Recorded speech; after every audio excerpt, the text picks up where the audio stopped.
Que Deus abençoe você. É uma alegria muito grande estar aqui juntos. Olha, é um privilégio, até eu diria. A gente tem esse momento de partilhar vida, não é? Nós não estamos aqui hoje para nenhum programa nosso de segunda-feira para se autopromover. Nós estamos aqui para promover no seu coração a certeza de que em Jesus você pode mudar todas as coisas. Com a oração, com a partilha, com o enfrentamento dos nossos problemas internos. Então, mais uma vez, nós vamos hoje debater um tema muito importante, que é o trauma em família. Mas primeiro eu quero cumprimentar a consagrada da comunidade, irmã Érica. Bom dia, a paz de Jesus. Bom dia, Henrique, a paz de Jesus. Bom dia a todos aqueles que estão nos acompanhando pela TV Século XXI nessa segunda-feira, hoje dia 2 de abril. Que bom estar com você mais uma vez aqui nesse programa, proclamando mais uma vez que você pode ser feliz, porque o Senhor quer que você seja feliz e com certeza Ele está abrindo com portas do céu para que isso realmente aconteça na sua vida. Um grande abraço a todos, Deus abençoe. Mas aqui está ela, minha convidada especial, minha grande irmã em Cristo Jesus, doutora Roseli. Bom dia. Olá, Henrique. Graças a Deus, Deus permite com que mais uma vez amém, amém, nós possamos estar aqui para servi-lo, né? Eu falava agora há pouco, é um privilégio, né? É um privilégio mesmo, para né? falar da vida, falar do necessário, mas baseado nele. Fundamento é ele. Sim, mas é o privilégio de estarmos aqui a serviço. A serviço. A serviço da vida, a serviço de Deus, amém, né? Acima de tudo. E nós não vamos perder tempo, porque eu sei que muitas pessoas ouviram o último programa do mês passado, entraram em contato contigo, e eu queria perguntar, doutora Roseli, trauma de família, todo mundo tem? Tem sim, todos nós que nascemos, né, nesse mundo, nessa terra, a gente tem algum trauma. E o que é esse trauma de família? Então, como pode ser? Trauma, pois eu quis novamente trazer esse tema porque teve muita repercussão, né, no mês passado. Que bom. E o pessoal pediu mesmo para que eu desse continuidade. Então, por causa do telespectador, eu trouxe novamente, né, para a gente poder, assim, trabalhar mais. O trauma é bem conhecido como trauma individual. As pessoas costumam falar, eu sofri um trauma, né? Eu tive uma dor, eu passei por uma experiência difícil na minha vida, no meu passado, na minha infância, ou mesmo quando estava dentro, né, do útero de minha mãe, eu sei que ela teve um trauma grande, enfim. É comum nós entendermos e conhecermos esse tipo de trauma. O que não é comum e que eu quero colocar, né, essa visão nova dentro da psicologia é que nós estamos entendendo que há traumas, né, relacionados com a dor do sistema da família, ou seja, fatos, acontecimentos que machucaram, né, os membros da família e que isso vai repercutir às vezes em algum sintoma ou vários sintomas. No decorrer da vida? No decorrer da vida, né, no decorrer da vida, principalmente na idade, já na infância isso se mostra, mas se evidencia a partir da adolescência e a fase adulta, né? Então, doutora Roseli, queria perguntar assim para a senhora vai desenvolver, vai dizendo aquilo que a senhora preparou, mas um trauma que eu tive com um menino, alguém teve com menina, ele pode afetar a minha personalidade? Pode. Uma agressão, sim, seja verbal, seja física, seja pai que bebia, seja o que for. Pode. Ele desvia? Digamos que ele desvia o curso de uma formação mais adequada, mais saudável da personalidade, né? E porque a nossa personalidade ela vai sendo construída, né? Através daquilo que trazemos próprios de si, né, da nossa própria genética e de interação com os nossos relacionamentos e as experiências que vamos tendo ao decorrer da vida, né? E qual é a pauta que a senhora quer colocar hoje no programa? A pauta é que nós estamos assim, identificando fatos importantes de acontecimentos traumáticos, né, que afetam a família, né? E aí os membros da família, eles, a partir de então, eles ficam ressentidos, sofrem uma instabilidade nos relacionamentos e até mesmo um ou mais membros da família podem apresentar sintomas psíquicos, psiquiátricos e até mesmo podendo levar a doenças, né? Então, essa que é assim a nova, digamos assim, descoberta, um descortinamento, né, por trás às vezes de alguns sintomas que na clínica a gente entenderia que poderia estar relacionado à sua história pessoal, à sua história individual, e na verdade aquele sintoma está relacionado com o seu sistema familiar lá atrás, né, dos seus antepassados, que de alguma forma foram machucados, foram feridos através dos acontecimentos. A gente diz que a pessoa está emaranhada, enredada, aprisionada dentro de um percurso que ela por si só não consegue sair. Doutora, eu queria dizer o seguinte: todos nós nascemos à imagem e semelhança de Deus. O que é Deus para mim ser semelhante a Ele? Deus é amor. Então, naturalmente, nós nascemos com amor. Mas quando a gente vem ao mundo, vem à luz, nós vamos ter relacionamento. Primeiro com a mãe, com o pai, depois com o resto do mundo. E isso vai ocasionando dentro de nós traumas profundos, medos, ansiedade, uma série de coisas. Nessa situação, eu não sabendo como curar a minha vida, vou vivendo dessa maneira, eu posso construir uma família e acabar também passando isso para meus filhos e indo embora por gerações? Sim, porque nós entendemos que o ser humano, ele é um ser que tem dimensões, a dimensão bio, o nosso corpo, a dimensão psíquica e a dimensão espiritual, né? E uma coisa é nós estarmos olhando através do que um trauma causa na desordem física, né? O que é que um trauma repercute como uma desordem física? Na desordem psíquica e também numa desordem espiritual. Que vai atingir. Né? Que também acaba atingindo. Por exemplo, um filho que nasce num lar onde o pai é muito violento, né? Onde o pai é muito agressivo, é muito distante, onde esse pai não consegue estabelecer um vínculo amoroso, afetuoso.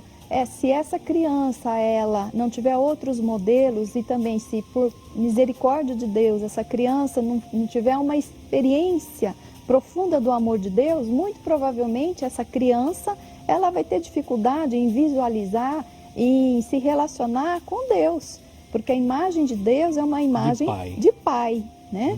Então, nós entendemos que um trauma ele pode atingir todas as esferas, né? Dependendo da extensão do trauma, da frequência com que esse trauma, que essa criança ou que essa pessoa é submetida à experiência dolorosa, né? Eu queria ir para o primeiro intervalo, mas eu queria chamar a sua atenção em casa. Porque eu queria perguntar à doutora Roseli, talvez seja a sua pergunta, quais são os pontos que eu identifico que eu estou vivendo um trauma como herança de família que afeta o meu dia a dia? Você pode ligar agora, nós vamos atender você fora do ar, infelizmente, para 0 prestadora 19 3871 9620. Passe o e-mail, irmã Érica está ali para anotar a sua pergunta. Aproveita esse tempo para que essa semana, né, doutora Roseli, que seja uma semana santa, a partir da nossa cura. Isso, exatamente, porque se nós estamos aqui para poder levar um assunto, é para você utilizar esse assunto em seu benefício, de você poder buscar ainda mais processos de entendimento, de compreensão e com isso ter solução e assim um apaziguamento na sua vida, né? Eu até diria, eu enfrento um enfrentamento com a minha realidade, até para quem saber por que eu vou rezar. Sim. O que eu quero colocar para Deus, que muita coisa está no inconsciente. Sim. Não é? Então você vai ligar para 0 prestadora 19 3871 9620, passa o e-mail para nós, corre lá, aproveita, serfeliz@tvseculo21.org.br. A gente vai intervalo rápido para não perder tempo no próximo bloco.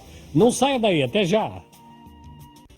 Na sequência do nosso programa, doutora Roseli, como pode surgir um trauma de família na nossa vida? Quais são eles? Então, baseado nos acontecimentos, né, que nós identificamos que desestrutura, né, os vínculos da família. Por exemplo, separação de casais de uma forma indevida. que foi mal realizada. Por si só, a separação dos pais para o filho já tem um efeito difícil, né, de superar, tá? Isso acontece com muita frequência. A gente vê hoje em dia, né, fatos que são assim, são inegáveis. Todas as pessoas que a gente conversa têm algum parente, ou tem alguma situação, ou tem alguma pessoa próxima que passou por um processo de separação dos pais, né? A separação é algo assim fundamental para colocar vazios no coração dos filhos. Que nem um exemplo, atendendo isso no workshop, né? Uma pessoa foi buscar ajuda, né? Porque ela vivia em constante depressão e também tinha um mau relacionamento com o seu marido. E nós fomos então investigando através da colocação da família de origem dela, que os pais haviam se separado ainda quando ela era criança, né? E o pai era muito violento, batia na mãe, né? Fazia com que a mãe sofresse demais. E ela cresceu e foi assim se casar com um marido muito parecidinho com o pai, sabe? A gente vê isso. Quase que idêntico, né? Semelhante, assim, né? Muitas vezes, quando não somos tratados adequadamente, né, nós vamos buscar reeditar as nossas emoções infantis. Então, essa mulher, por ter tido trauma em relação ao pai, ela foi buscar um marido muito semelhante ao pai, tá? Como uma forma de tentar reestruturar aquele relacionamento. É óbvio que não dá certo. Quando nós posicionamos essa paciente em relação ao pai e à mãe, nós vimos nitidamente a dor da filha, né, em relação ao pai, e por fazer com que a mãe sofresse. Então ela tomou a dor da mãe e tentou se vingar do pai, mas não foi no pai, foi no marido, né? Então o marido também, às vezes, ele entra nesse sistema, tá? Ele pega uma função que não é dele e com isso ele passa a fazer parte desse enredo, desse sintoma, desse trauma, tá? Quando na verdade nós precisamos o quê? Estabelecer um vínculo amoroso com o pai, né? E entender os processos anteriores do pai, da vida dele, tá? E restabelecer a ordem dentro desse sistema. Quando ela percebe, quando a paciente percebeu que ela estava, né, transferindo, né, deslocando o sentimento do pai para o marido, né, ela então tomou essa consciência e passou a direcionar, olhar o marido da forma como se deve vê-lo, né, como se deveria vê-lo. E de forma que ela se sentiu mais livre, né, com menos peso daquele condicionamento e assim passou a ter um relacionamento mais livre com o marido, né? Nós podemos dizer então que ela, tomando consciência disso, encontrou a cura e ajudou a curar o marido que ela mesma havia proporcionado para ter uma saúde mental, física e espiritual. Sim.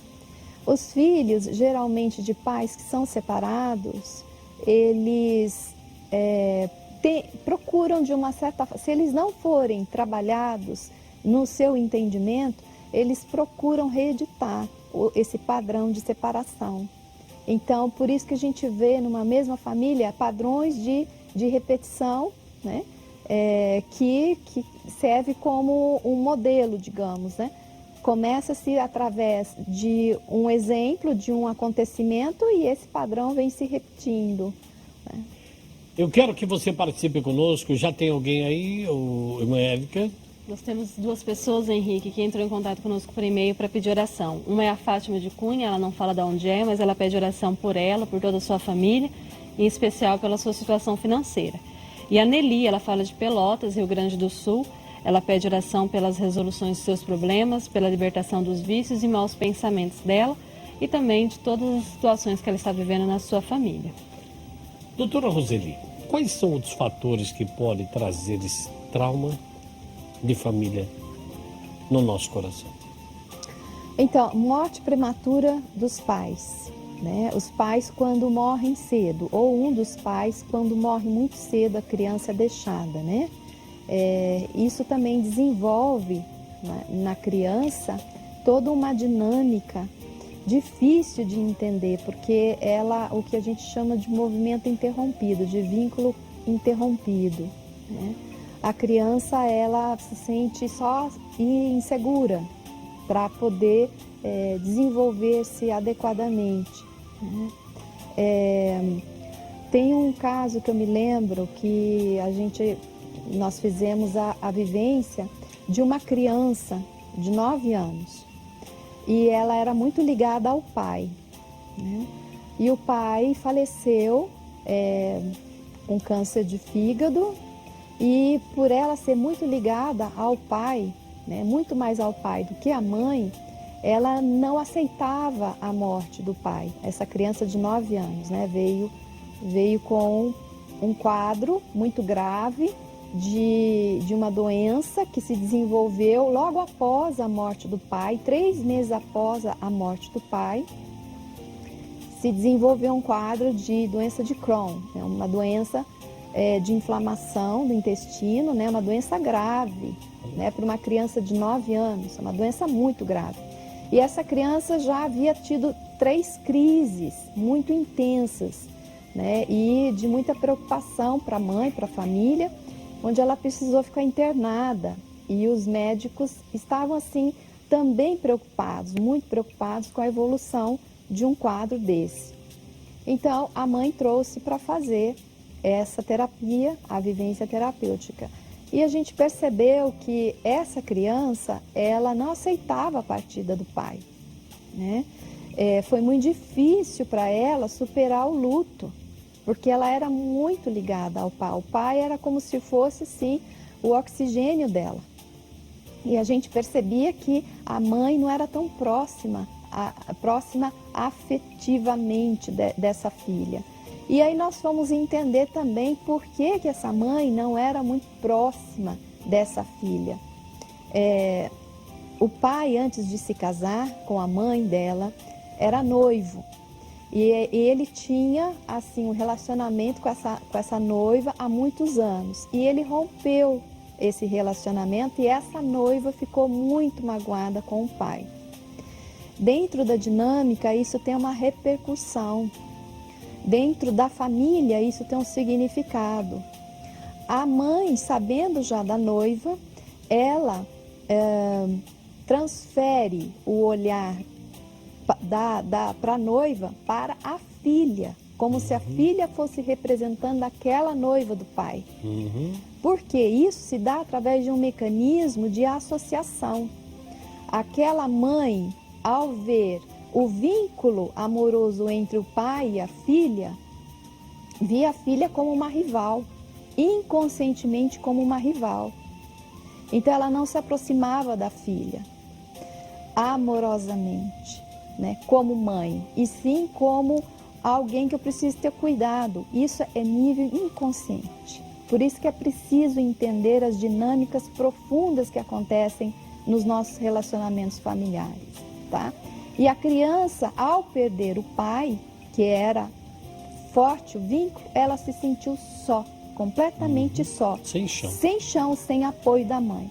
Quando nós trabalhamos e desenvolvemos e acertamos essas dinâmicas, né, esses passos todos, a criança então se sentiu protegida. A mãe pôde olhar para a criança como realmente mãe e filha.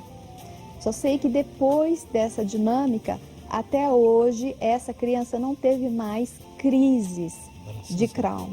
Ainda ela continua com Crohn, mas não mais com as crises, tá? E a intensidade da doença regrediu muito. Então houve um grande ganho para essa criança, né? Então, morte prematura dos pais tem um significado importante no desenvolvimento, né, da personalidade dos filhos. Você pode passar o e-mail para nós, serfeliz@tvseculo21.org.br ou telefonar e fora do ar nós vamos receber sua pergunta. Pedimos aos companheiros da produção que tragam as perguntas para a gente não chegar ao finalzinho do programa e não dá para responder para as pessoas. Doutora Roselino, nós não combinamos nada do programa, mas eu vou fazer uma pergunta para a senhora, com todo o respeito, porque eu atendi uma pessoa com um problema seríssimo de relacionamento sexual com o marido. Pela graça de Deus, pelos dons do Espírito Santo, acompanhando essa pessoa, nós fomos aprofundando e fomos perceber, à luz da graça de Deus, o trauma que essa mulher tinha, porque ela dormia no mesmo quarto com os pais quando era pequenina e determinada uma noite, estava no seu inconsciente, ela viu a cena da relação sexual do pai e da mãe. Mas aquilo provocou no coração dela uma agressividade à mãe.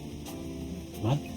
Até que ponto também os traumas de abusos de tio, primos, brincadeiras até de meninos, meninas, ou cenas dessa maneira, numa fase da nossa infância, podem trazer traumas que vão bloquear no relacionamento com a esposa ou com o marido no futuro? Pode e vai, né? E vai. E vai. Eu não gosto de falar assim em termos determinantes, né? Certo. Vai determinar, enfim, mas que pode trazer repercussão sérias, né? Posteriores, pode, né? Agora, tem que compreender qual é assim, o movimento e a dinâmica profunda que aconteceu, né? Nesse relacionamento, tá? Porque assim, para cada um dá um significado diferente para aquela situação, né? E isso que é interessante dentro da psicologia, a gente não pode generalizar, tá? Cada um é cada um. Cada um tem, Cada caso é cada um tem o seu significado. Então, precisamos entender que significado essa criança, né, entendeu daquela situação onde ela ouviu ou ela pressentiu, ou ela, né, esteve de uma certa forma ligada ao relacionamento sexual dos pais, né?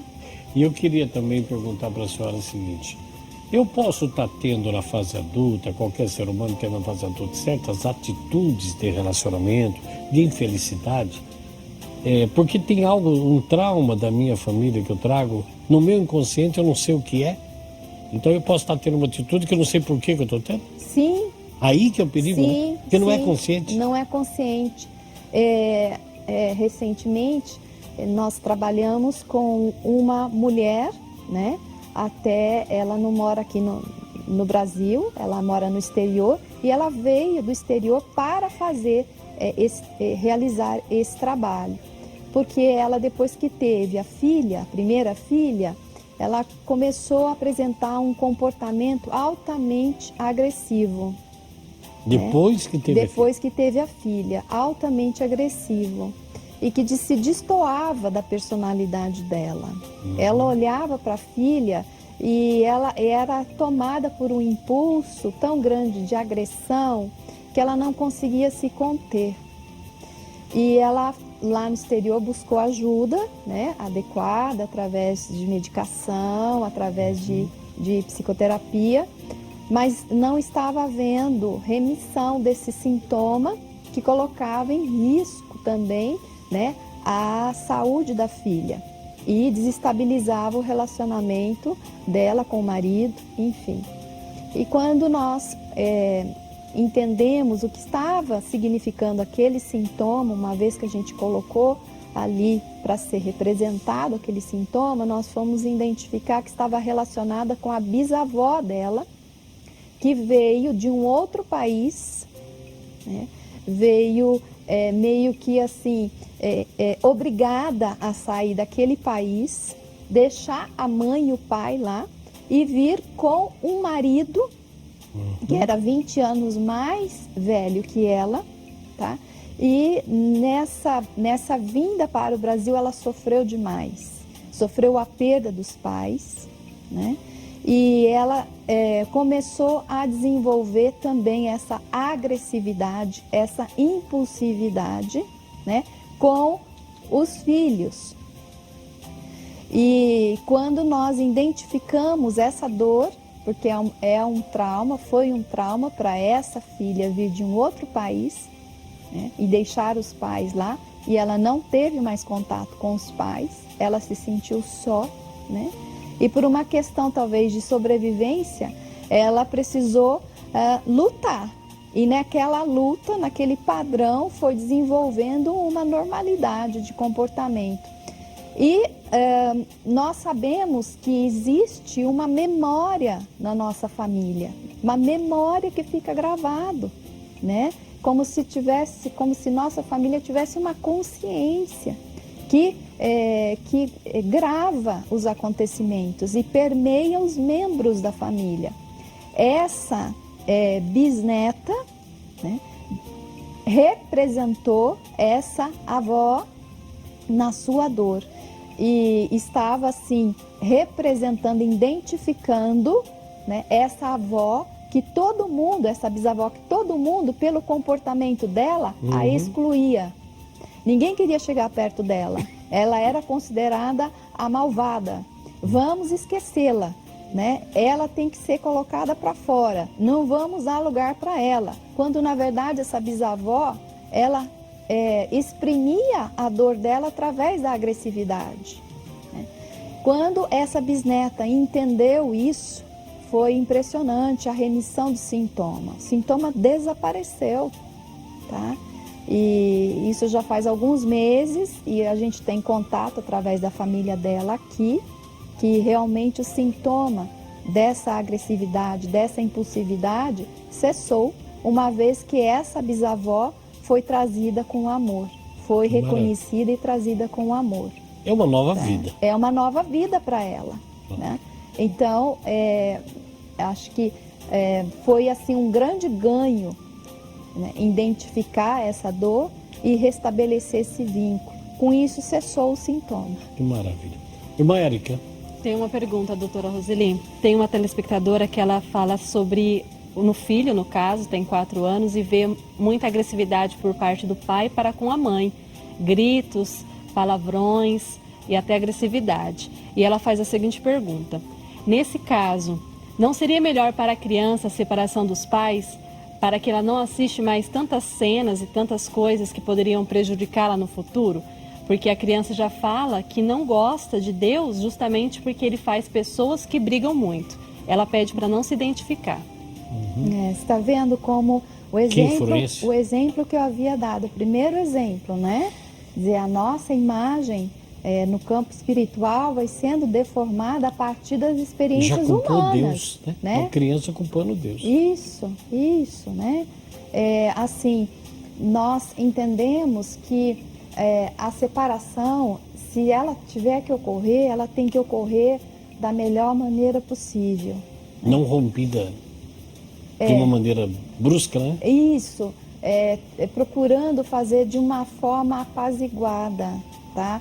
O que acontece é que a gente vê tantas mazelas e tão pouco alcance para atingir o essencial do casal, então que é mais fácil falar, vamos separar. O caminho mais fácil nem sempre é o melhor, tá? O caminho mais difícil, mais trabalhoso, esse sim pode levar, né, a uma solução mais firme, mais apaziguadora, mais saudável, tá? E então nós temos que entender por que esse pai age desse jeito, né? O que move esse pai estar sendo tão agressivo com a mãe, né? E assim, buscar entendimento, porque senão nós só vamos trabalhar no nível periférico, no nível muito superficial. Não deu certo, separa. Né? E o problema continua. E o problema continua porque o filho, ele vai deixar de ver a agressão cotidiana, mas a agressão já está internalizada nela. Verdade. Né? Então o fato do casal se separar não vai amenizar. Não é solução aí. Para que o filho, né, não sofra com a dor, porque antes do casal manifestar, né, manifestar através de comportamento a separação, o filho já intui que o casal já está separado. É verdade. E isso a gente percebe nas dinâmicas, nós percebemos profundidade. das relações, né? Então, o filho, ele já fica cindido, porque um filho, gente, o que é o filho? Filho é resultado do fruto do amor daquele casal. Aquele casal um dia se uniu, né? Se teve a emoção, se teve o sentimento, se teve o amor, isso não dá pra gente inferir. Mas houve um vínculo profundo, que é o vínculo sexual. E do vínculo sexual o filho surge. É verdade. Tá? Então o filho surge de duas pessoas. E quando há separação, há também uma cisão dentro, né, digamos, da alma, da personalidade da criança. E a criança, ela é incapaz de decidir, meu pai está certo, minha mãe está errada, ou minha mãe está certa, meu pai está errado. A criança, ela não toma partido, né? E quando ela o faz, ela desenvolve um processo de culpa muito grande. E que ela pode carregar essa culpa, e essa culpa ser um peso. E aí transformar a vida desse filho em autossabotagem constante. Então, nem sempre a separação é resposta adequada para não traumatizar um filho. Nós precisamos ter cuidado. Tem que tomar cuidado, muito bem. O que você está gostando? Então passe o e-mail para nós, o telefone, nós vamos ao intervalo. Doutora Roseli, vamos agora aprofundar um pouquinho, e você em casa pode ligar ou participar pelo e-mail, daqui a pouquinho vai chegar mais, você está telefonando, vai chegar seu recadinho em nossas mãos. Doutora Roseli, até que ponto o trauma de suicídio ou homicídio pode influenciar a vida de uma pessoa? Assim, bastante, repercute muito sobre o sistema da família. Eu lembro que nós fizemos uma vivência terapêutica de um pai cujo filho estava assim numa depressão muito profunda, que nem do quarto saía. Estava sendo tratado com medicação e tudo mais, só que não estava havendo resposta, né? E esse pai veio, então, para trazer a questão do filho. E nós fomos colocar a família dele e entendemos que o avô desse filho, que estava doente, com depressão, havia cometido um suicídio. Só que para a família assim, guardou esse segredo. É como que se o avô tivesse tido simplesmente assim uma morte súbita, mas na verdade ele acabou se envenenando, tá? E ele se suicidou, né? E com isso, esse neto, ele passa a ficar identificado com esse avô, né? Com o sofrimento desse avô. E com isso, permanecia esse quadro de depressão, né? Quando nós trabalhamos essa questão do suicídio, nós fomos ver que lá atrás, na família desse avô, né, o seu bisavô também havia se suicidado. Tem uma história. É uma história. Então a gente vê o mesmo padrão. E esse neto estava carregando essa dor, né, dessa geração. A geração inconscientemente. Não é percebido, né, de uma forma clara, né, consciente. Quer dizer, eu vou ficar depressivo, ou eu vou ficar doente por causa do meu bisavô, por causa do meu avô. São processos inconscientes, né? E quando nós colocamos isso, houve uma mudança, uma reação já, né, com esse neto, olhando para esse avô que havia se suicidado, dizendo que ele, então, nele pararia esse fluxo, né, de destruição, de morte, e que ele iria fazer o melhor que ele pudesse da vida para honrar a morte do avô, tá? Então, suicídios, homicídios, compromete o vínculo da família, compromete o sistema da família, de uma forma que a família que foi vítima, por exemplo, de um homicídio, né, ela vai assim buscar ter paz somente quando aquele agressor, né, for também de uma forma apaziguado dentro do sistema de família. Muito bem. Alguma pergunta, Temos Érica? duas questões aqui, doutora. Uma é da Regina, ela fala de Jaú e ela até agradece a resposta que ela recebeu da senhora por e-mail. Mas ela fala sobre o castigo. O filho fez uma mentira, ela castigou a criança e ela está aqui questionando a questão de se é certo ou não o castigo.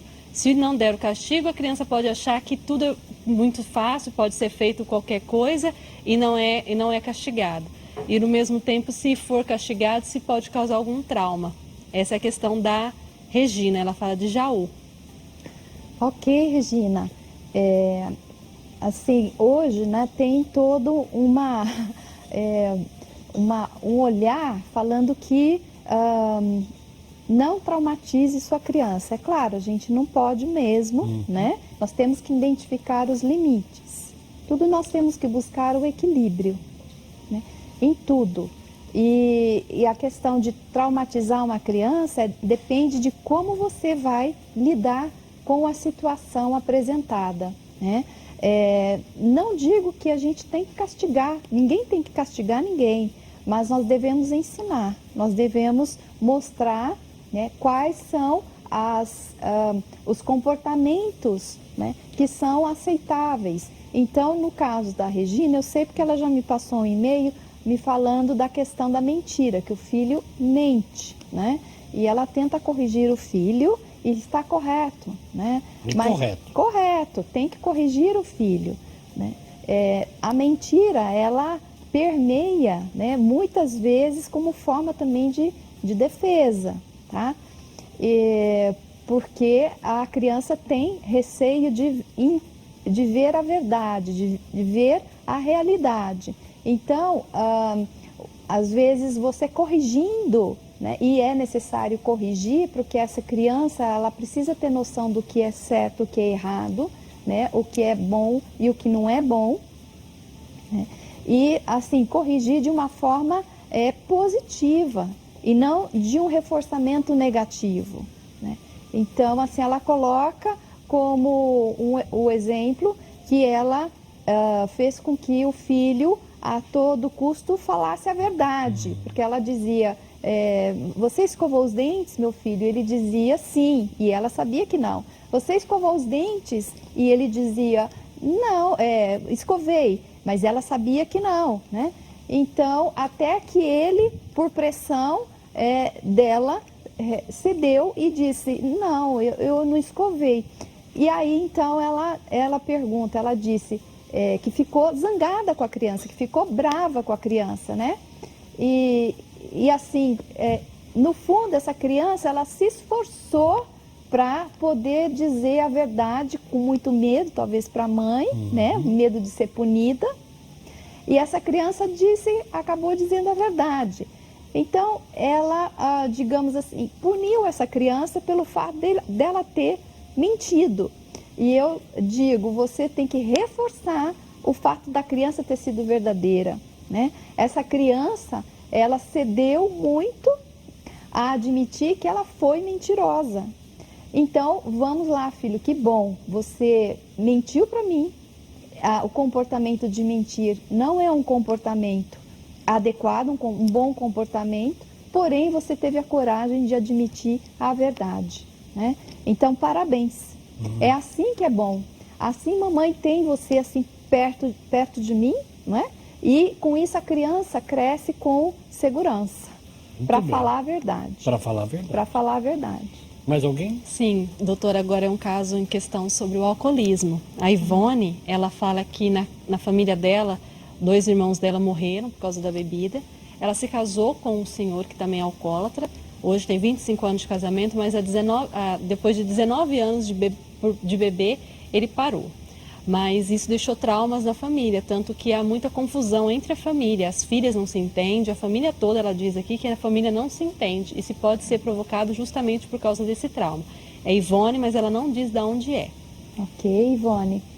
Sim, porque as dinâmicas ocultas que levam uma pessoa a ser um adicto, né, são assim surpreendentes. Eu vou dar um exemplo.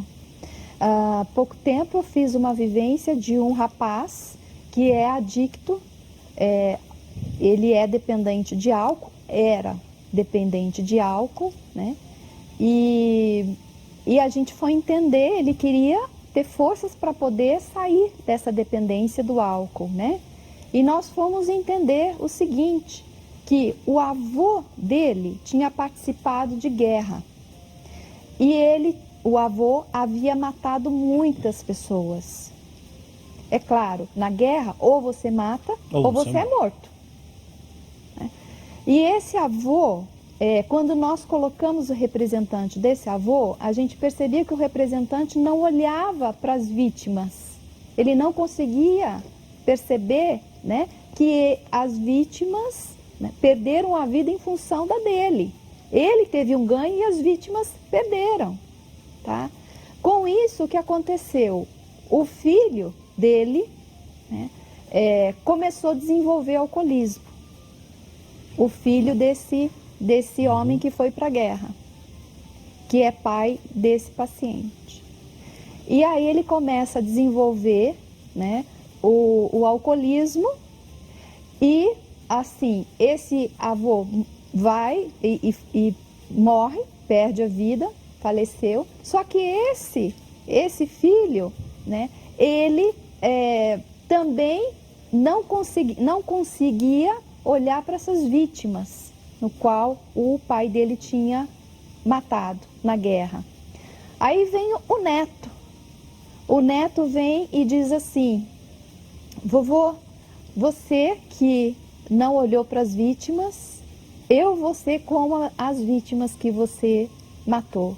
Eu vou morrendo devagar, até o momento em que você reconhecer que houve perdas, vítimas morreram, e eu vou morrer também como aquelas vítimas, como reparação, como compensação a você não ter reconhecido aquelas vítimas.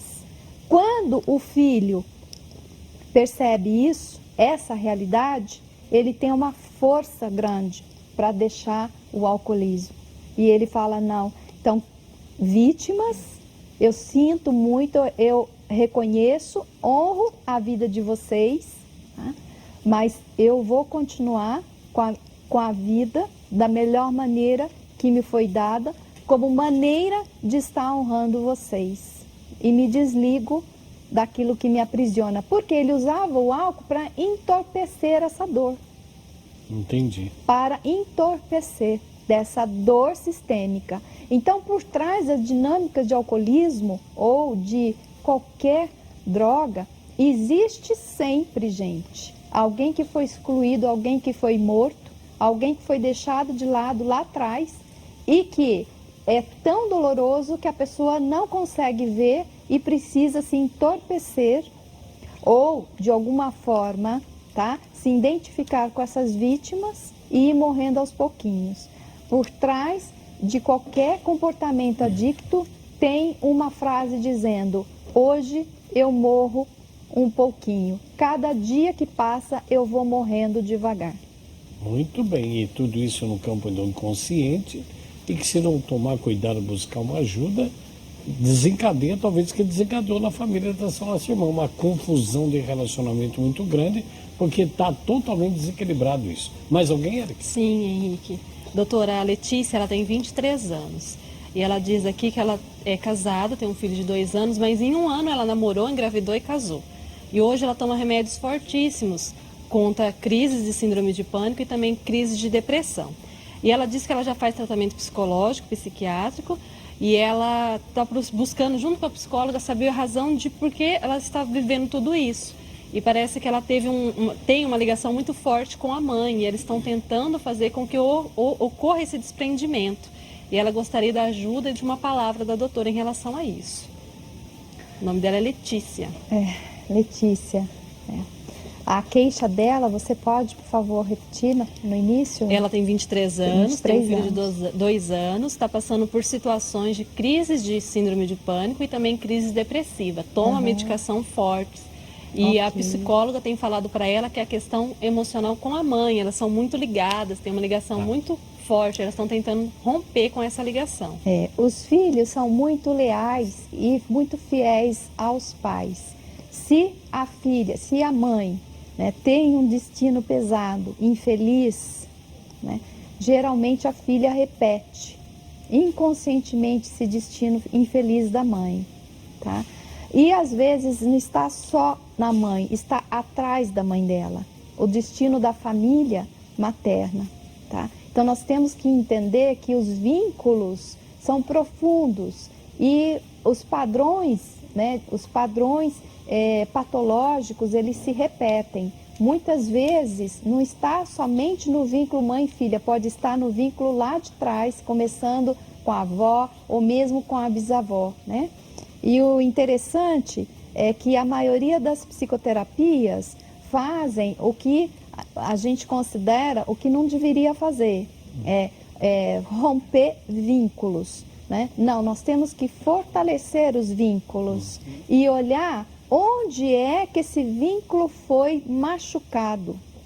Então, não é deixar deixar de ter um vínculo com a mãe, mas talvez deixar de ter aquele padrão destrutivo, né? O padrão destrutivo, ou seja, a mãe ou a avó ou a bisavó foram infelizes, tá? Então, o fato que eu não posso carregar isso para a minha vida, porque eu não vou deixar com que esse padrão vá e dê continuidade à minha descendência. Mas eu tenho que olhar lá atrás e ver o que machucou, o que feriu, né? E entender, ressignificar, né? E a partir daí ter um movimento e uma decisão diferente, tá? Mas o difícil é exatamente isso. Os filhos são muito leais aos pais, tanto na dor como na alegria, né? Então, se a mãe foi infeliz, essa filha provavelmente, por lealdade, a mãe vai repetir o mesmo destino infeliz da mãe. Doutora Roseli, me está chegando em mãos aqui um fato assim, olha. Uma criança de 2 anos que fica fazendo birra, bate o pé, grita, sem motivo nenhum, à toa. O que deve fazer para evitar isso, para não entrar em desespero e acabar dando uma palmada na criança? O que está acontecendo com essa criança? Porque quando nega-se uma coisa, a criança faz birra. Mas nesse caso parece que a maioria das birras, sapatear, gritar, não tem motivo. O que se deve fazer para evitar isso sem precisar dar umas palmadas? Bom, assim, não dá para a gente definir o que é que a pessoa está dizendo que significa birra. Birra pode significar sintoma, tá? Quer dizer, aquele fato da criança sapatear, se jogar no chão, gritar sem motivo nenhum, tem algo atrás disso. Sempre nós temos que avaliar como um todo. Nós não podemos, assim, definir um quadro a partir de um comportamento. Nós temos que ver o todo dessa família, né? Como se estruturam as relações, como se estruturam limites, né? Como se ensinam limites. Pode não ser o caso dessa criança, mas seria como se aquela criança ela extravasasse uma agressividade sem motivo nenhum, por algo que ela está sentindo, foi passado, ou ela viu, ouviu, então dá esses ímpetos, assim, pode acontecer isso? Pode. Agora, não dá para nós definirmos a partir daí, né, assim, fechar um quadro. A gente precisa colocar a criança, conter a criança dentro dos seus limites, né? Hoje, como eu estava falando anteriormente, existe assim um psicologismo atrás de que nada se pode traumatizar, mas muitas vezes através do trauma, tá? A criança entra em contato com a realidade dela. Um exemplo, hoje nós vemos assim uma deturpação da realidade, né? Da verdade da realidade concreta. Hoje a criança, ela está muito em contato com essa mídia virtual, né? Com esses desenhos, com esses videogames, enfim, né? De que você pode cair lá do prédio e aí você morre, mas daí a pouco você revive novamente e continua tudo novamente. Você pode atirar não sei quantas vezes, você pode morrer quantas vezes, ressuscitar tantas vezes, enfim. Essa mídia virtual, fantasmagórica até, né? Ela, assim, vai ensinando a criança de que tudo ela pode, né? De que tudo ela pode. E com isso não se cria limites. Então, a criança, ela vai fantasiando de que se lá onde ela está vendo aquele filme, ela pode cair de um prédio e não ter consequência nenhuma, ela também abstrai aquilo para o nível concreto. Agora, o que é um trauma? Um trauma é, filho, se você cair de uma certa altura, você vai se machucar. Você vai se machucar e vai colher as consequências desse comportamento. Filho, se você subir no telhado ou no muro de casa, você vai cair, você vai se machucar, você pode quebrar a perna. Mas essa criança, às vezes, por estar tão no mundo do virtual, ela não tem a experiência da realidade, né? Então, o dia que ela cai, de fato, do muro, né, e quebra a perna, e isso é um trauma. E o trauma de todo não é ruim nesse sentido, porque faz com que a criança encontre, né, a realidade dela. A nossa realidade, ela é baseada em limites, né? Existem leis que precisam ser observadas, tá? Então, nós somos livres para fazer as escolhas, mas nós não somos livres para viver a consequência dessas escolhas. Doutora Roseli, no caso dessa criança que faz a birra, a pergunta é essa: o que eu preciso fazer para não entrar no desespero e acabar batendo, dando umas palmadas na criança? A senhora falou agora há pouco do escovar o dente. Já escovei, não escovou, escovei, não escovou. No momento que a mãe reagiu, você estava mentindo. Quer dizer, foi um procedimento, vamos pôr entre aspas, errado, porque a criança vai esconder de novo, né? Então também nessa birra aí, cada caso é um caso, como já está falando, tem que analisar profundamente o que é que está, já que não tem motivo para essa birra, não foi negado nada. A reação de pai, de mãe, se for o caso, seja quem for, deve ser um buscar em Deus, acho que um pouco mais de amorosidade, para tentar entrar nesse nível, para não também dar umas palmadas na criança e ela se tornar mais agressiva. Sim. Então, a criança, às vezes, com a birra, ela está querendo mostrar algo. Ela está chamando a atenção? Ela está tentando revelar algo para a mãe ou para o pai, tá? O comportamento, ele é sempre revelador de algo.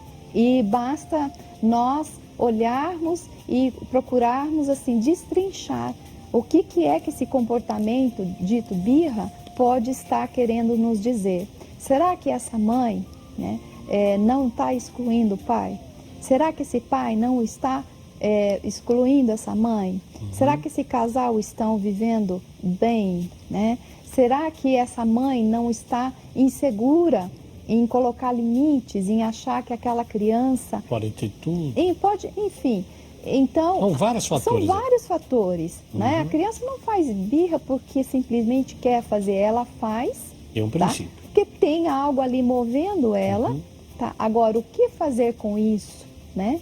Ou o que leitura vamos dar a esse comportamento e que significado tem e como levar a uma solução adequada, né? Às vezes uma birra pode ser um sintoma de um déficit de atenção também, né? De presença. A criança, ela pode ficar muito agitada, ela fica desconcentrada. E pode ter esses acessos sem motivo nenhum naquela hora. Sim. Ela teve um acesso de birra sem ter motivo naquela hora, mas já vem vindo o processo. Já vem vindo. Mãe Érica? Temos mais uma pergunta, doutor, um caso até interessante. A Leda, ela fala que ela é casada e ela percebeu que seu esposo tem muitas atitudes com ela como se fosse a mãe dele. Até ela disse que convidou ele para participar de um encontro de casais e ele perguntou para ela, e se eu me perder? E ela diz aqui que ele foi criado pela avó e pela mãe e as duas davam preferência mais para o filho mais velho. Se isso pode ter sido motivo do trauma dele. Muito bem, eu quero pedir à doutora Roseli que responda logo depois do intervalo. Que pergunta fenomenal, né, doutora? Sim, que boa. Pergunta. Olha, parabéns pela pergunta. E com certeza vai servir para todos nós. Nós vamos intervalinho rápido e voltamos já para responder essa pergunta de novo. Tá bom? Até já. Doutora Roseli, eu tenho aqui algumas perguntas é o seguinte, a Ivone, ela mora aqui no interior do estado de São Paulo, disse, doutora, eu tenho um filho com 21 anos de idade. Quando criança, o pai foi muito ausente. Quando ele percebeu a ausência do pai, se revoltou muito. Eu, como mãe, entendi a sua revolta e procurava unir os dois. Hoje, eu consegui. Eles são bons amigos. Só que hoje, ele é meio agressivo comigo. Por quê e o que fazer? Quer dizer, o pai era ausente, ele se revoltou, ela continua com isso e agora ela percebe que o filho ficou meio agressivo com ela. Uhum. Então, não dá para nós, assim, darmos um sentido, porque nós não sabemos da sua história, né? Do que aconteceu, enfim. Mas, geralmente, o filho segue mais o pai do que a mãe, né? Agora, às vezes, o filho pode estar identificado mais com o pai, porque é assim, geralmente, que acontece, o filho segue mais o pai, né? O filho homem, do que a mãe, né?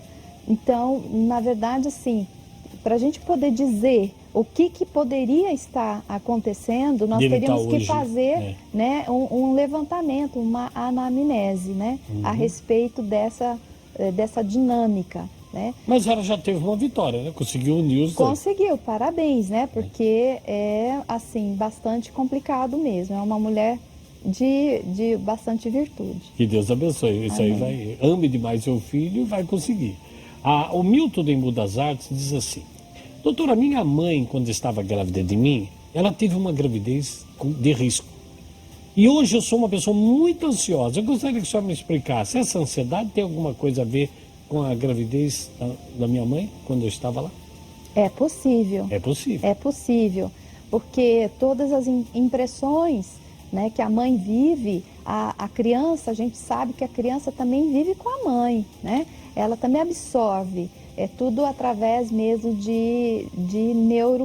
da neuroquímica, da bioquímica. Essas impressões vão sendo formadas no cérebro, tá? Então, essa criança muito exigida, assim, a mãe, né, sendo também bastante exigida no decorrer da gravidez de risco, essa criança percebe percebe que está diante de uma situação difícil, então ela luta pela vida. E essa luta pela vida, pela sobrevivência, pode ativar demais, né, certas estruturas do cérebro, principalmente a amígdala, que é a região que comanda a nossa luta e fuga, e aí desencadeia processos de ansiedade. Então, provavelmente, você deve ter sido bombardeada por muita adrenalina já dentro do útero materno, e com isso, essa região do teu cérebro foi muito ativada e você sofre em decorrência disso. Doutora, a Maria de interior de Muitas vezes tem que entrar com medicação. É viu? isso que eu ia perguntar para a Tá? senhora, quer dizer, eu pulei aqui, mas ficou assim no meu coração. Às vezes tem que até usar medicamento para isso. Tem que usar. Muitas vezes precisa usar Que tá medicação, marcado porque aquilo. está, digamos assim, meio que já determinado em termos de bioquímica. O que ele procura? Tá? O profissional seria a avaliação psiquiátrica e psicológica. E lembrando que a parte psiquiátrica tem nada a ver com loucura. É porque vão receitar o remédio para baixar o Isso. nível dessa ansiedade. Isso. Ele poderá viver muito bem ainda. Isso. Muito bem. Existem métodos eficazes dentro da medicina comportamental, que eu tenho especialização, que Isso. ajuda a diminuir os níveis de ansiedade. Eu quero dizer o seguinte, gente, o nosso tempo agora é muito curto, então tem vários e-mails, vários pedidos agora chegando. Eu vou tentar colocar os que vieram por telefone e os e-mails nós vamos pedir a licença, vamos encaminhar para a doutora Roseli, para ela tentar durante a semana te dar uma palavra qualquer. Até seria bom que você colocasse, se pudesse, para nós, o e-mail da doutora Roseli já. Mas a Maria, de Nova Odessa, diz assim, no casamento de meus pais, havia muitas brigas. A minha mãe dizia que na gravidez dela, essas brigas sempre, quer dizer, na gravidez que teve da Maria, sempre essa briga existia. Nesse relacionamento houve traição por parte do pai. E hoje essa pessoa que está ligando é casada há 15 anos e não confia no esposo. Ela gostaria de saber se por acaso é por causa da convivência familiar dos pais que ela sente isso, essa insegurança com o marido, e pede oração por nós para restaurar o casamento dela. Amém, né? Tudo é possível em Deus, né? Em Deus tudo é possível. onde a ciência não chega, Deus chega, né? A ciência é limitada, mas o poder de Deus não. Mas, querida, essa questão, ela é muito recorrente, né? O pai trai a mãe. O pai, ele é uma pessoa infiel à mãe. Tem uma filha. Essa filha, ela vendo esse pai que trai a mãe, se casa e aí ela tem um bom marido. Suponhamos que ela encontrou um bom marido, marido certo. Mas se essa experiência anterior ao casamento dela em relação ao pai não for curada, restabelecida, dá um significado novo, essa filha, ela vai crescer desconfiada sempre que alguém vai traí-la também. Por quê? Porque ela assume a dor da mãe. Ela assume a dor da traição da mãe e ela passa a viver num processo também meio que paranoico. Da forma como minha mãe foi traída, também serei traída. Aí ela faz o seguinte, ela desloca o olhar do pai para o marido. E desconfia que o marido vai fazer o mesmo que o pai. Aí virou um inferno na vida dessa mulher, né? Então essa mulher precisa olhar para o pai, né? No sentido de deixar esse comportamento infiel do pai, ir com a mãe, restabelecer um vínculo, né, que apazigua, para ela poder olhar objetivamente o marido dela, deslocado completamente do comportamento do pai. Então é aquela história, né? Gato escaldado tem medo de água, é verdade. de água fria. Então você precisa olhar somente para o seu marido como ele é. Como marido. E não assim pelas suas experiências negativas, né, de traição do pai, porque E essa transferência é inconsciente. ela é inconsciente. Por isso que é importante fazer terapia, gente. Terapia é muito importante. Porque ninguém Sabe? faz de propósito isso. Não faz de propósito. Não é que a pessoa é má, né? A pessoa, às vezes, ela está enredada e ela não é forte o suficiente para entender o condicionamento que ela foi enredada, laçada, e ela continua reproduzindo aquele padrão destrutivo. Tá? Doutora, agora a Edilza, que mora em interior de São Paulo, também diz que teve uma união com uma pessoa e a filha dela, na época, tinha 7 anos de vida. E após essa união, a filha começou a engordar muito e chegou a ter problema de saúde, inclusive diabetes. E hoje a filha tem 21 anos e não aceita de maneira nenhuma que leve ela numa psicóloga. O que fazer? Eu preciso de orientação e peço oração, porque eu não sei o que fazer. Pode ser que essa pessoa, essa filha, né, ela tenha entrado num quadro de estresse agudo e crônico que desestabiliza todo o eixo, né, hipotálamo, tireoide, adrenal, altera a bioquímica, ela começa a ter resistência à insulina, ela começa a ficar obesa por desequilíbrio bioquímico. Com isso, afeta o quê? O nosso cérebro, digamos assim, mais importante no sentido de pensar, o nosso pré-frontal, né? O nosso cérebro mais evoluído. Então, a pessoa ela fica com dificuldade de até mesmo raciocinar de uma maneira mais assertiva, de uma maneira mais correta. Então, eu penso que em vez de forçá-la a levar para um psicólogo, uma psicóloga, talvez levar para um médico onde possa fazer uma avaliação adequada e entrar com outras substâncias no cérebro para quebrar essa resistência a fazer um processo de terapia. Que maravilha. Doutora, é um assunto polêmico agora, que vai servir para muitos pais.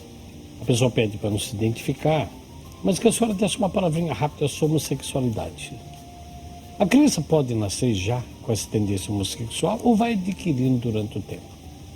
Essa é uma questão ainda que está aberta, né? Não se tem ainda bem um consenso sobre isso, não é? Mas, enfim, todos os meios de poder conhecer como se processa comportamento ou essa tendência, eu acho que a gente tem que buscar, né? Porque cada um tenta mostrar de uma faceta, de um lado, né? A palavra de Deus nos diz algo, a psicologia mostra outras interações, enfim, é uma questão que está ainda em aberto, mas a gente precisa aprofundar e muito essa questão, né? O que Doutora, eu a Maria acho que é Ramalho- interessante Atenção, pois não. apontar e que eu fiquei impressionada foi com uma pesquisa muito recente, feita inclusive por cientistas da Unicamp, junto com uma cientista americana, foram investigar níveis de estrógeno, hormônio feminino, que tem nos nossos rios, aqui no Rio Sorocaba, em alguns rios aqui próximo de São Paulo, inclusive aqui em Atibaia. Recebi isso, pesquisa mesmo da FAPESP.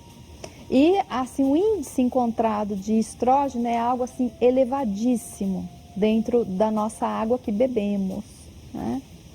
Então chega-se até perceber uma mudança de sexo nos peixes, em alguns peixes, tá? Eles estão ficando efeminados. Enfim, tudo a gente tem que ficar, olhar, observar e conhecer, né? Quer dizer, como só disse, é uma questão que está aberta em estudo e procurando-se uma causa. Isso, Muito exatamente. bem. Nós não vamos ter tempo de responder todas as perguntas, tem uma que está ainda em pauta. Érica, qual é a pergunta? Então, ela diz que o esposo dela trata ela como se fosse com a mãe. No caso, ela convidou ele para fazer um encontro e ele perguntou se ele se perderia. E ela disse que por causa se foi a criação com a avó e a mãe que causou esse trauma.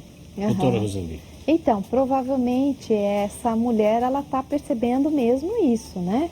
Mas esse homem, ele está precisando de modelo de homem, porque só tem modelo de mulher na vida dele, né? E se ele tem problemas em relação à mãe, é provável que ele vá buscar na mulher um meio de ressignificar esse problema. Enquanto ele não olhar para a mãe dele, né, e estabelecer e colocar em ordem o que precisa ser colocado em ordem com ela, ele vai arrastar isso para o casamento, colocando a mulher no lugar da mãe dele. Ele precisa de uma ajuda profissional? Com certeza. Com certeza. Com certeza. Doutora, a Márcia pediu oração, vamos orar pela Márcia, ficou sócio, muito obrigado.